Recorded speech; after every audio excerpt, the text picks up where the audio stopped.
بالله من الشيطان الرجيم.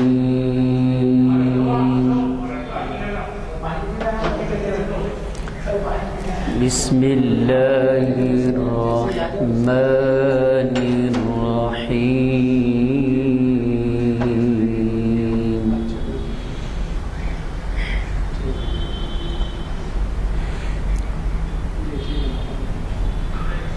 يا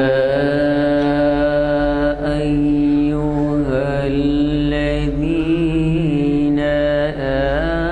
آمنوا استعينوا بالصبر والصلاة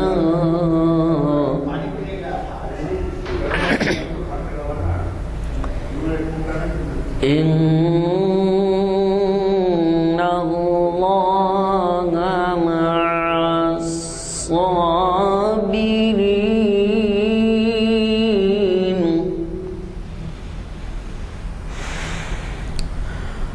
ولا تقولوا لمن يقتل في سبيل الله أموات بل أحياء ولكن لا تشعرون.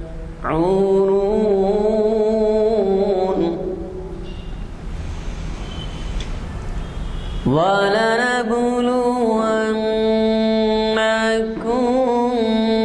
بشيء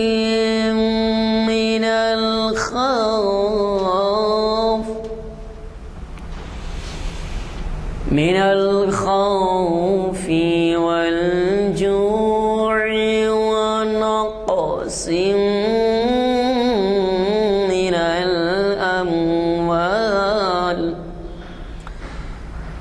ونقص من الأموال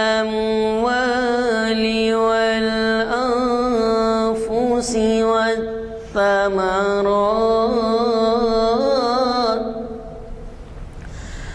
وبشر الصابرين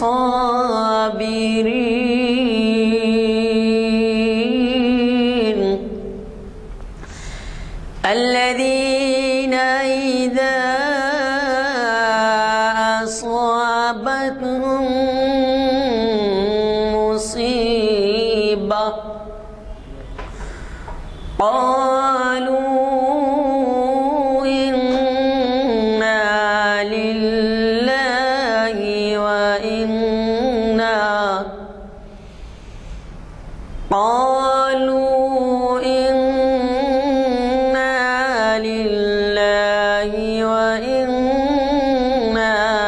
إليه راجعون. صدق الله العظيم. اعوذ باللہ من الشیطان الرجیم. بسم اللہ الرحمن الرحیم.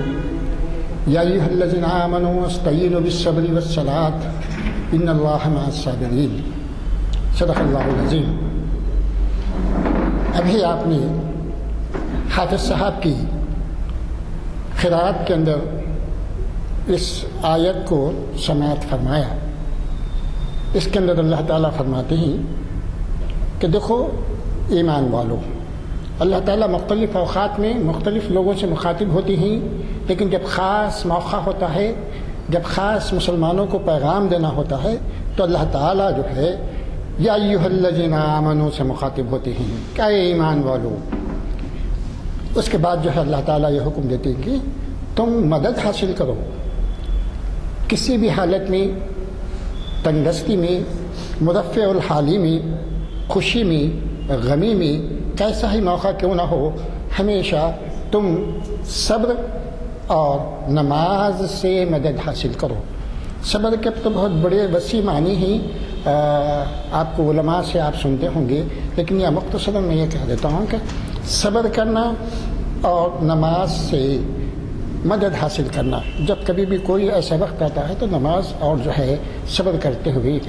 اور صبر کے تعلق سے حدیث میں یہ بات آتی ہے کہ مومن بندے دونوں طرح سے بھی کامیاب ہوتے ہیں۔ جب ان کو خوشی ملتی ہے تو وہ اللہ کا شکر ادا کرتے ہیں، جب اللہ تعالیٰ ان کو نعمتوں سے نوازتا ہے تو وہ اللہ کا شکر ادا کرتے ہیں، جب اللہ تعالیٰ کوئی آزمائش میں ڈالتا ہے، کوئی تکلیف ان کو پہنچتی ہے، کچھ جانی یا مالی نقصان ہوتا ہے تو وہ صبر کرتے ہیں۔ تو یہ دو صفات، صبر اور جو ہے صبر کی وجہ سے جو ہے اور خوشحالی میں اور اس کے اندر جو بندے جو اختیار کرتے ہیں، تو دونوں طریقے سے غمی میں بھی اور خوشی میں بھی جب اللہ تعالیٰ کا شکر ادا کیا جاتا ہے اور صبر کیا جاتا ہے تو وہ کامیاب ہوتے ہیں۔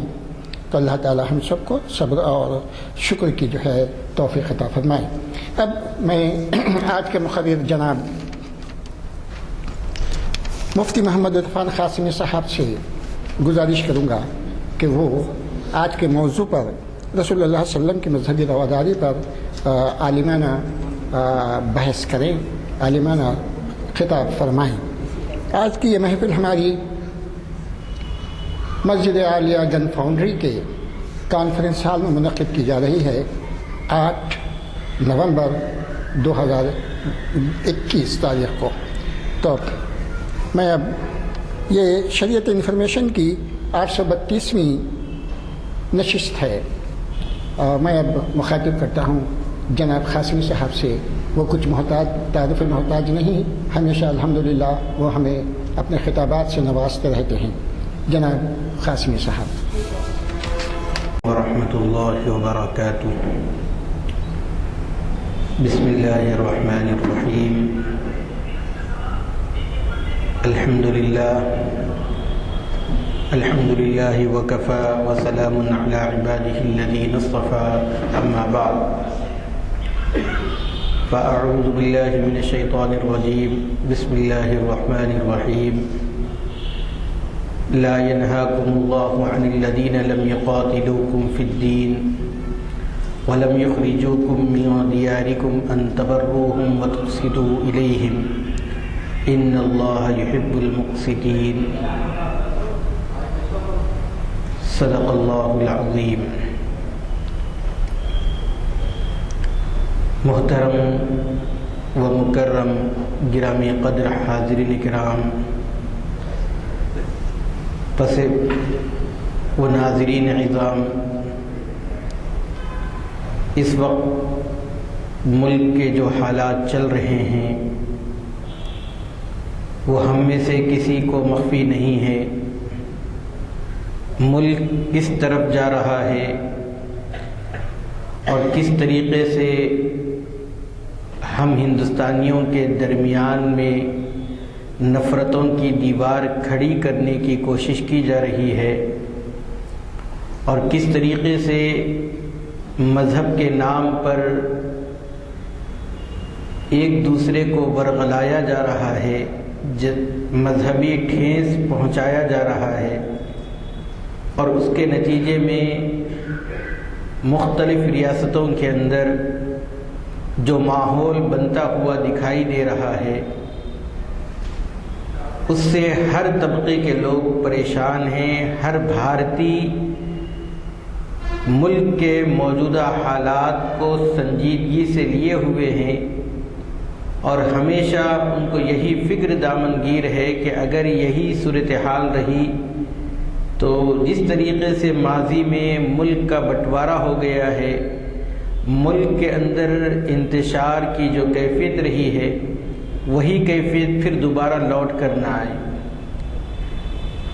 اسی پس منظر میں جو سب سے زیادہ ہمارے برادران وطن کو مسلمانوں سے دور کرنے کے لیے، مسلمانوں کے خلاف نفرت پیدا کرنے کے لیے اب سے نہیں بلکہ 1400 سال سے وہی گھسی پیٹی روایات لوگ چلایا کرتے ہیں، اور وہ یہ سمجھتے ہیں کہ اس طریقے سے اگر ہم لوگوں کے درمیان میں ہم پروپیگنڈا کریں گے تو اس سے ایک طرف ہمارا اقتدار محفوظ رہے گا، ہم بہت دیر تک حکومت کر سکیں گے، اور دوسری طرف بھولی بھالی عوام کو ہم اندھیرے میں رکھ کر مسلمانوں کے خلاف نفرت کی سیاست کرتے رہے۔ یاد رکھیں، پروپیگنڈے کے ذریعے سے، جھوٹ کے ذریعے سے آپ چاہے جتنی بلند عمارات تعمیر کرتے جائیں، لیکن جب سچ آتا ہے تو یہ جھوٹ ہمیشہ کے لیے ختم ہو جاتا ہے۔ جاء الحق وزهق الباطل ان الباطل كان زهوقا۔ جب حق آتا ہے تو باطل ریزہ ریزہ ہو جاتا ہے، پاش پاش ہو جاتا ہے۔ یہ اللہ رب العزت کا دستور رہا ہے۔ اس لیے نبی کریم صلی اللہ علیہ وسلم کی تعلیمات اور آپ صلی اللہ علیہ وسلم کے اخلاق نے پوری دنیا کے انسانیت کو نہ صرف متاثر کیا ہے، بلکہ جس نے بھی آپ صلی اللہ علیہ وسلم کی سیرت کا مطالعہ کیا ہے، آپ صلی اللہ علیہ وسلم کو پڑھنے کی کوشش کی ہے، نبی کریم صلی اللہ علیہ وسلم کی تعلیمات کو سامنے رکھا ہے، وہ بغیر کسی دباؤ کے، بغیر کسی بوجھ کے وہ یہ کہنے پر مجبور ہے کہ نبی کریم صلی اللہ علیہ وسلم کے اخلاق بہت اعلیٰ تھے، نبی کریم صلی اللہ علیہ وسلم کی تعلیمات بہت اعلیٰ و ارفع ہیں، نبی کریم صلی اللہ علیہ وسلم کے احکامات انسانیت کے لیے سراپا رحمت ہی رحمت ہے۔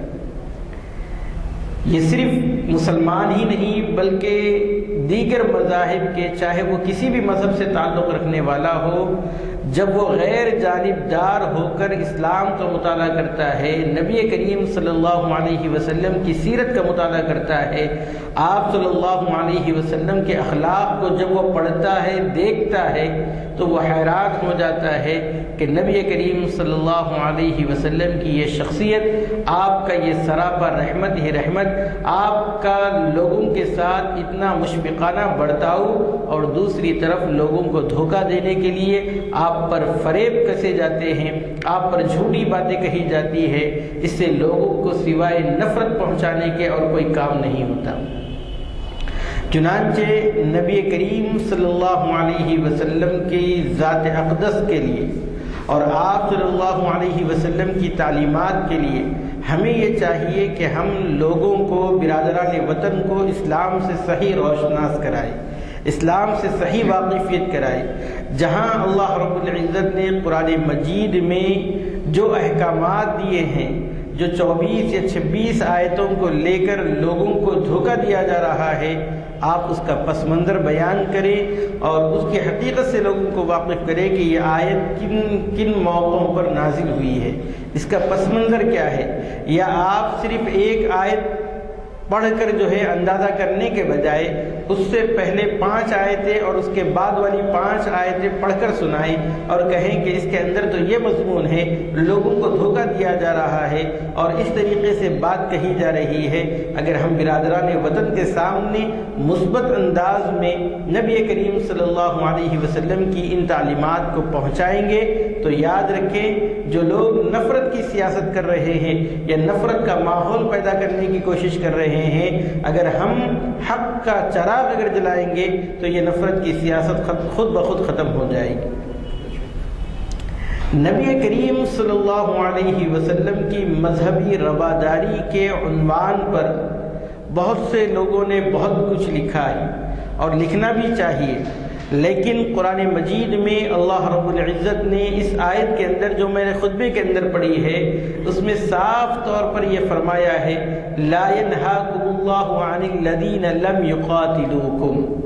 اللہ رب العزت تمہیں نہیں روکتے ہیں ان لوگوں کے لیے، ان لوگوں کے بارے میں جنہوں نے تم سے قتال نہیں کیا ہے، وَلَمْ يُخْرِجُوكُمْ مِنْ دِيَارِكُمْ، اور تم کو تمہارے گھروں سے نہیں نکالا ہے، أَن تَبَرُّوهُمْ، ان کے ساتھ نیکی کرنے سے، ان کے ساتھ حسن سلوک کرنے سے۔ یعنی اس آیت مبارکہ کے اندر اللہ رب العزت فرماتے ہیں کہ وہ کفار جنہوں نے مسلمانوں کو نہیں ستایا ہے، مسلمانوں کو تکلیف نہیں پہنچائی ہے اور ان کے قتل کے در پر نہیں ہوئے ہیں اور ان کو ان کے گھر چھوڑنے پر ان لوگوں نے مجبور نہیں کیا ہے، تو اسلام یہ نہیں کہتا ہے کہ ان کے ساتھ نیکی مت کرو، اسلام منع نہیں کرتا ہے کہ ان کے ساتھ احسان نہیں کیا جائے۔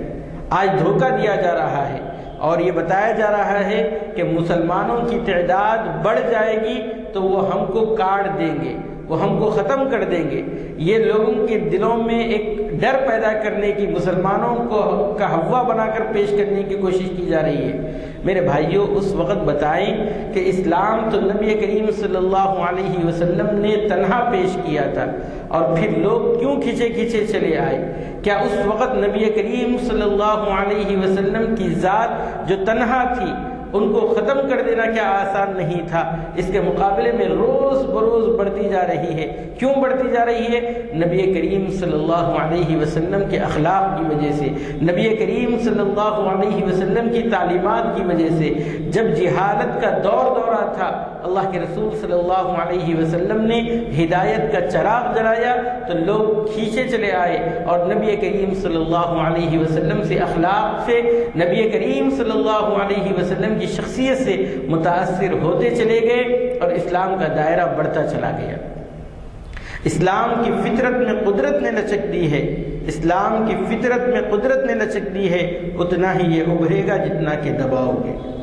یعنی نبی کریم صلی اللہ علیہ وسلم کی شخصیت اور آپ کے اخلاق نے لوگوں کو آپ کا گرویدہ بنا دیا، اور سینکڑوں کتابوں کے اندر ایسے واقعات ملتے ہیں کہ نبی کریم صلی اللہ علیہ وسلم کی صرف ایک عادت کی وجہ سے، آپ کی ایک اخلاق پیش کرنے کی وجہ سے وہ لوگ اسلام قبول کر لیے ہیں۔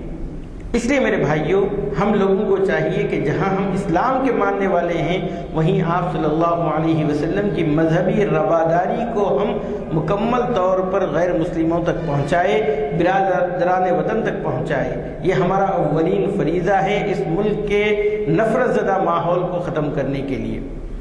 چنانچہ نبی کریم صلی اللہ علیہ وسلم کی احادیث مبارکہ میں حضرت اسماء بنت ابی بکر رضی اللہ تعالی عنہا، یہ حضرت عائشہ رضی اللہ تعالی عنہا کی بہن ہے، آپ صلی اللہ علیہ وسلم کی خدمت میں آئی اور عرض کرنے لگی، اے اللہ کے رسول، میری والدہ میرے پاس آئی ہوئی ہیں، کیا میں ان کے ساتھ صلہ رحمی کروں؟ اللہ کے رسول صلی اللہ علیہ وسلم نے فرمایا ہاں۔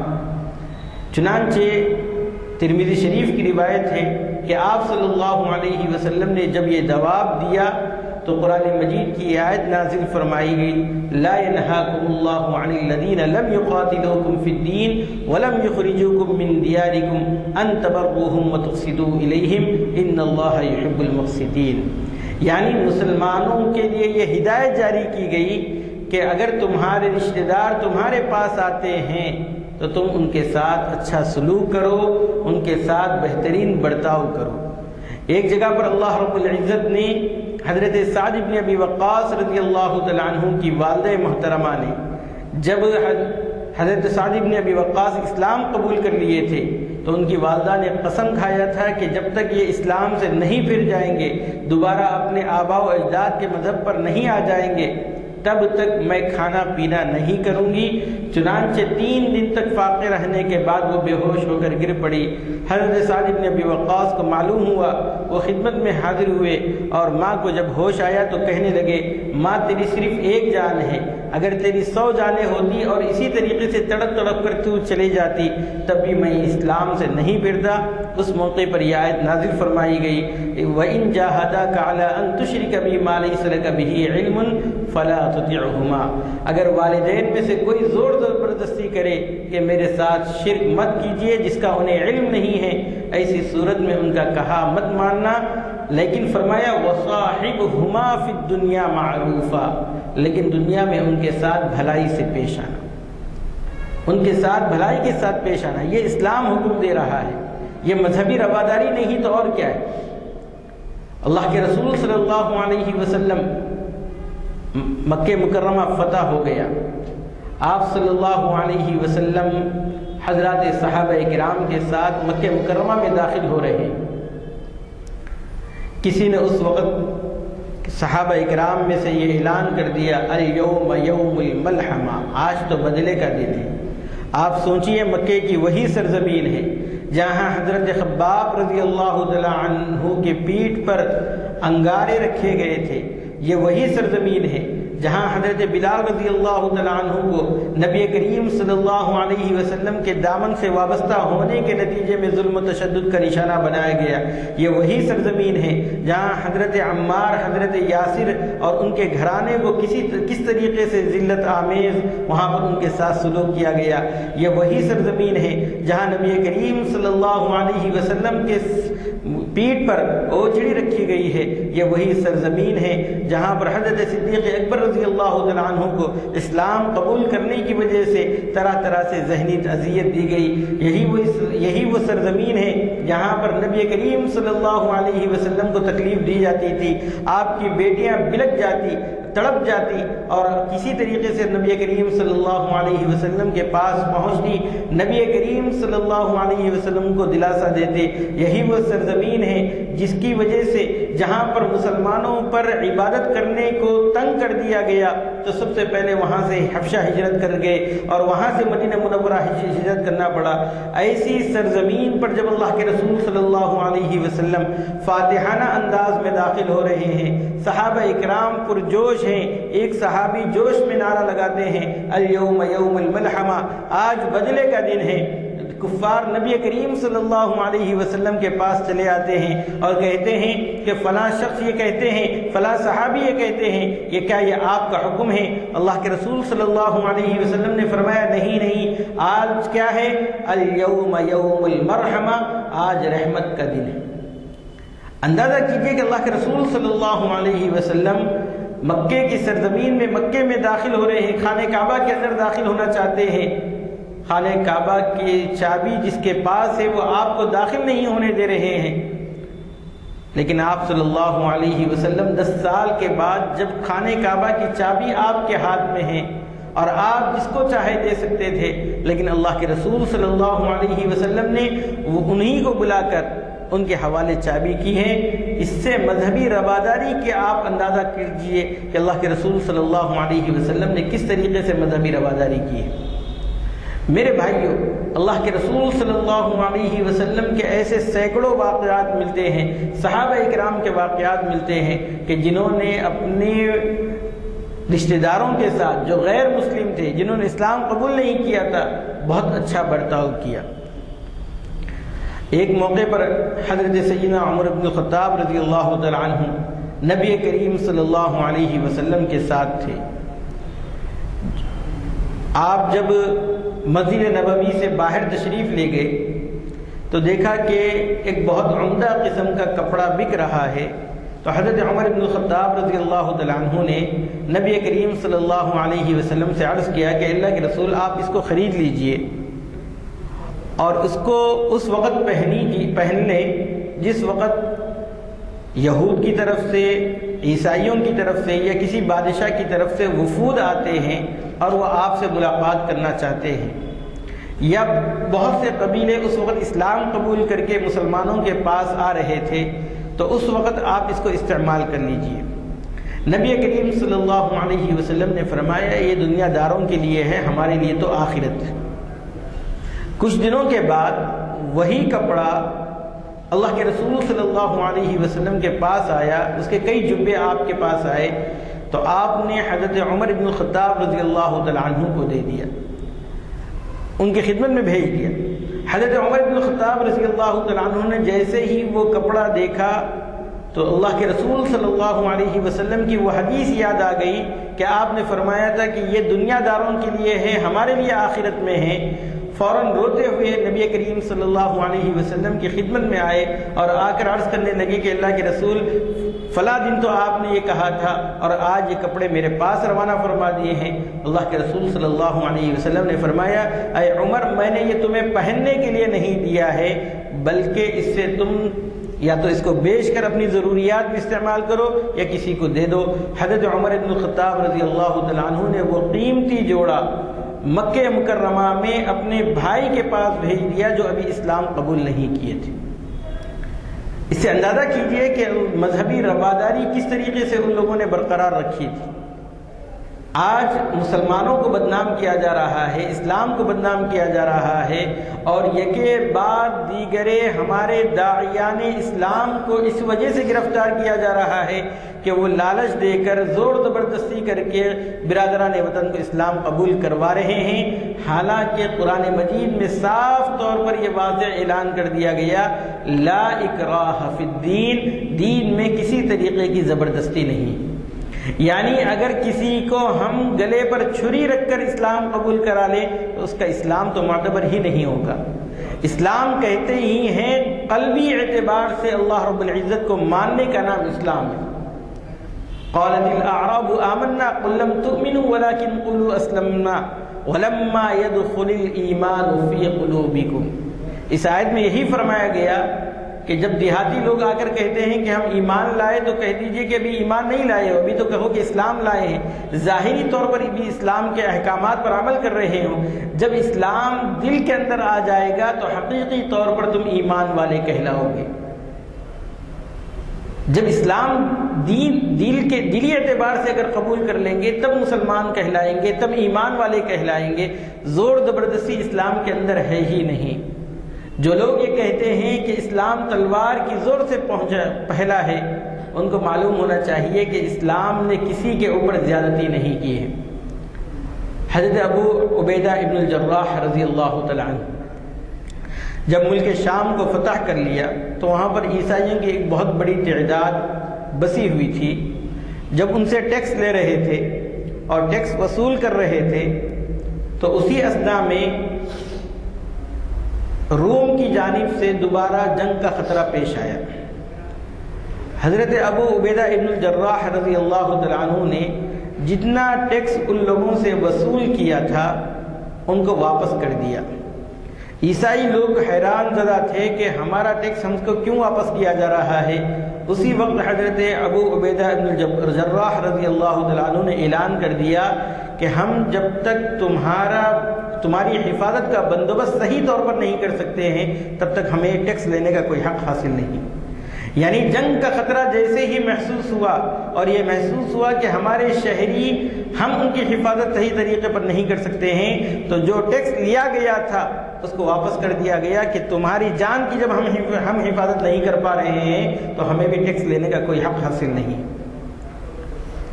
نبی کریم صلی اللہ علیہ وسلم نے جب غزوہ خیبر کو فتح کیا تو خیبر کے یہودیوں نے یہ کہا کہ اللہ کے رسول ہمیں زراعت کرنے کی اجازت دے دیجئے۔ وہ کھیتی باڑی کرتے تھے، زراعت کرتے تھے۔ اللہ کے رسول صلی اللہ علیہ وسلم نے ان کو برابری پر زراعت کرنے کا حکم دے دیا، یعنی جتنی زراعت کریں گے جتنا نفع ہوگا 50% بیت المال کو ملے گا اور 50% تم اپنے فائدے میں حاصل کرو۔ پھر جب کٹائی کا وقت قریب آیا تو حضرت عبداللہ ابن عباس رضی اللہ تعالیٰ عنہ کو بھیج دیا اور کہا کہ برابری کا خیال کرنا۔ جب حضرت عبداللہ ابن عباس رضی اللہ تعالیٰ عنہما نے ان لوگوں کے درمیان صحیح طور پر تقسیم کر دیا تو وہ لوگ کہنے لگے کہ ہمارا حصہ تو اتنا نہیں ہے۔ کہا کہ نہیں، معاہدے کے اندر یہی طے ہوا ہے کہ آدھا تمہارا آدھا ہمارا ہوگا، اس لیے ہم برابری کر رہے ہیں۔ اس وقت یہود نے بیک زبان ہو کر کہا کہ ہاں یہی وہ دین ہے جو انصاف کرنے کے لیے قائم ہوا ہے۔ تو میرے بھائیوں، حقیقت یہ ہے، جادو تو وہ ہے جو سر چڑھ کر بولے۔ اسلام کے اندر حقیقی طور پر وہ کشش ہے کہ جس کی وجہ سے اسلام دنیا کے اندر پھیلا ہے اور آج بھی پھیلے گا اور تا قیامت پھیلتا رہے گا۔ اسلام کی دشمنی کرنے والے آج سے نہیں کر رہے ہیں، بلکہ ابو لہب کے ذریعے سے جو دشمنی شروع ہوئی تھی وہ دشمنی قیامت تک چلتے رہے گی۔ لیکن جیسے دشمن سر و سامانی کے ساتھ آتا ہے، ہمیشہ حق بے سر و سامانی کے اندر ہوتے ہوئے بھی اپنا سکہ جما لیتا ہے۔ یہی حق کی پہچان بھی ہوتی ہے۔ الاسلام یعلو ولا یعلی علیہ، اسلام ہمیشہ بلند ہے، بلند رہے گا، اس پر کوئی چیز غالب نہیں آئے گی۔ تو نبی کریم صلی اللہ علیہ وسلم نے غیر مسلموں کے ساتھ جو برتاؤ کیا ہے، آپ کو جان کر حیرت ہوگی کہ جب دونوں فریق آمنے سامنے ہوتے ہیں اور دو دشمن آمنے سامنے ہوتے ہیں تو کس طریقے سے فریب سے دھوکے سے کام لیا جاتا ہے اور دشمنوں کو مکمل طور پر نہتہ کرنے کی کوشش کی جاتی ہے۔ غزوہ بدر پر جب اللہ کے رسول صلی اللہ علیہ وسلم نے اور مسلمانوں نے ایک کنویں کے اوپر قبضہ کر لیا تھا، اس وقت بھی اللہ کے رسول صلی اللہ علیہ وسلم نے اس کنویں سے غیر مسلموں کو، یعنی جو جنگ کرنے کے لیے آئے تھے، ان کو بھی پانی لینے سے روکا نہیں۔ اس سے بڑھ کر کیا رواداری ہوگی؟ اللہ کے رسول صلی اللہ علیہ وسلم نے اس موقع پر بھی مسلمانوں سے یہی کہا ہے کہ جیسے ہمیں پیاس لگتی ہے غیر مسلموں کو بھی پیاس لگتی ہے۔ اور جب ہندوستان کے اندر محمد بن قاسم فاتحانہ انداز میں داخل ہوئے ہیں تو تاریخ میں لکھا ہوا ہے کہ مختصر سی فوج لے کر آئے تھے، 20,000 فوج لے کر آئے تھے۔ کیوں؟ وہ 20,000 فوج بھی باضابطہ کوئی فوج نہیں تھی، اس لیے کہ محمد بن قاسم تو آئی تھی حجاج بن یوسف کے پاس کہ کمک روانہ کیجئے، جس محاذ پر ہم لڑ رہے ہیں وہاں پر ہمیں بہت زیادہ ضرورت ہے، فوجیوں کی ضرورت ہے، مال کی ضرورت ہے۔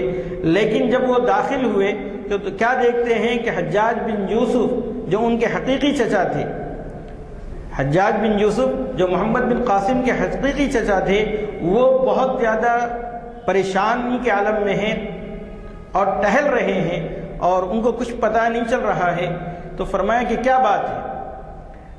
تو کہنے لگے کہ ہندوستان میں اس طریقے سے ظلم ہو رہا ہے، ہماری جو بہنیں وہاں پر موجود ہیں ان کے ساتھ یہ سلوک کیا گیا ہے، اور ایک بہن نے خون کے اندر مجھ سے مدد طلب کی ہے، اپنے خون کے ذریعے سے خط لکھا ہے اور مدد طلب کی ہے۔ ایسے حالت میں جب یہاں پر ہم مختلف محاذ پر دشمنوں سے مقابلہ کر رہے ہیں، اب ہندوستان کو فوج بھیجنے کی ہمارے اندر سکت نہیں ہے۔ اس وقت ایک وہاں پر جو ہے مسابقہ ہو رہا تھا، بہادری کا مسابقہ ہو رہا تھا، نیزہ بازی کا مقابلہ ہو رہا تھا۔ اس وقت محمد بن قاسم نے اس مسابقے میں شرکت کی اور وہاں پر اول انعام حاصل کرنے کے بعد وہاں پر موجود لوگوں کے سامنے وہ خط پڑھ کر سنایا اور وہیں سے ایک فوج کو بنا کر تیار کر کے ہندوستان لے کر آئی۔ لیکن تاریخ نے لکھا ہے کہ مذہبی رواداری کی اس طریقے سے انہوں نے پاس و لحاظ رکھا کہ جس وقت دشمنوں کے خیمے میں لوگ تڑپ رہے تھے، زخموں سے چور تھے، اس وقت مسلمانوں نے لا کر ان لوگوں کی مرہم پٹی کی ہے۔ یعنی دن میں تو مقابلہ ہو رہا ہے لیکن رات میں ان کی تیمار داری کر رہے ہیں، بلکہ اس وقت جو کافروں کی جانب سے، غیر مسلموں کی جانب سے جو سپہ سالار تھا وہ زخمی ہوا تو محمد بن قاسم رحمۃ اللہ علیہ نے اپنے خیمے کے اندر اس کا علاج و معالجہ کیا، تو بہت ہی کم عرصے کے اندر، بلکہ تاریخ نگاروں نے لکھا ہے کہ وہاں سے جب آگے کے لیے پیش قدمی کی ہے تو 20,000 کا لشکر 2 لاکھ کے لشکر میں تبدیل ہو چکا تھا۔ یہ کیا تھا؟ مسلمانوں کا اخلاق تھا، مسلمانوں کی رواداری تھی، جس کی وجہ سے دشمن نے بھی مسلمانوں کا ساتھ دیا، بلکہ اسی پرچم کے تلے وہ آگے بڑھنے لگے۔ تو یہ حقیقت لوگوں کو آشکارا کرنا چاہیے۔ آج 800 سال تک مسلمانوں نے اس ملک کے اندر حکومت کی ہے تو صرف مذہبی تشدد کی وجہ سے، مذہبی نفرت کے سائے میں ان لوگوں نے یہاں پر حکومت نہیں کی ہے، بلکہ انصاف کے اوپر حکومت کی ہے۔ حضرت مولانا خالد سیف اللہ رحمانی صاحب دامت برکاتہم اپنے ایک تقریر کے دوران فرما رہے تھے کہ جس وقت یہاں کے نظام سرکار نے، جو ان کے وزیر اعلیٰ تھے وہ غیر مسلم تھے، انہوں نے یہ کہا کہ میں اسلام قبول کرنا چاہ رہا ہوں، تو اس وقت انہوں نے کہا کہ بے شک آپ اسلام قبول کیجئے لیکن آپ اس کے بعد اس عہدے پر قائم نہیں رہ سکتے۔ کیوں؟ اس لیے کہ وہ عہدہ دیا ہی اس واسطے گیا ہے تاکہ برادران وطن کا اعتماد حاصل کیا جا سکے۔ جب آپ اسلام قبول کر لیں گے تو برادران وطن کے اندر غیر اعتمادی والی کیفیت پیدا ہو جائے گی، اس وجہ سے آپ جو ہے اس عہدے پر باقی نہیں رہ سکتے ہیں۔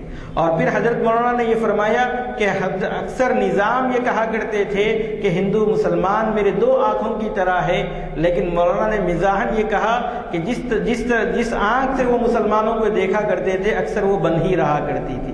کیا مطلب ہے؟ یعنی غیر مسلموں پر، برادران وطن پر زیادہ ہی ہمدردیاں ہوا کرتی تھی۔ یہ اس کی وجہ سے یہاں پر 20 چین و سکون اور امن و امان قائم رہا ہے. اور یاد رکھیں ظلم و زیادتی کے ساتھ کوئی حکومت نہ پہلے باقی رہی ہے نہ آئندہ باقی رہے گی. ہاں انصاف کے ساتھ اگرچہ کہ وہ غیر مسلموں کے ہاتھ میں ہی کیوں نہ ہو انصاف کے ساتھ حکومتیں قائم رہتی ہیں. الغرض میرے بھائیوں نبی کریم صلی اللہ علیہ وسلم نے مذہبی رواداری کی وہ اعلیٰ مثالیں پیش کی ہیں جس سے کتابیں بھری پڑی ہیں. سیرت نگاروں نے اس کے اوپر اچھے خاصے واقعات لکھے ہیں. ہمیں چاہیے کہ ان کو پڑھیں اور لوگوں کے سامنے ان کو بیان کریں اور خاص طور پر برادران وطن کے سامنے امن و آشتی اور اسلام کا پیغام امن لوگوں تک پہنچانے کی فکر کریں. اللہ رب العزت سے دعا ہے کہ اللہ رب العزت کہنے سننے سے زیادہ ہمیں عمل کی توفیق عطا فرمائے. آمین وآخر دعوانا الحمدللہ رب العالمین.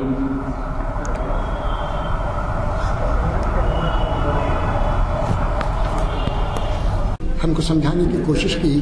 اب ہم اصل ضرورت اسی بات کی ہے کہ ہم اپنے اعمال سے اپنے رویے سے اور اپنے برادران وطن کو جو ہے اپنے کردار اور اخلاق سے ان کو سمجھانے کی اور ان کو اپنی طرف مائل کرنے کی کوشش کریں. اللہ تعالی ہم سب کو اس طرف توجہ دینے کی توفیق نصیب عطا فرمائے. اب آئندہ کے پروگرام میں آپ کو بتاؤں گا جب یہ اس ہفتے کا بھی ایک پروگرام باقی ہے جو ہے چہارشنبے کو ہونے والا ہے انشاءاللہ. وہ اقبال کا خرطبہ کا سفر اور ان کے اثرات یہ ڈاکٹر لقاء الحق صاحب جو ہے کریں گے. آپ سے گزارش ہے کہ آپ لوگ وقت پر آئیں اور اپنے ساتھ مختلف ساتھیوں کو بھی لے آئیں تاکہ جو ہے اس محفل کی رونق بڑھتی جائے. شکریہ. خدا حافظ.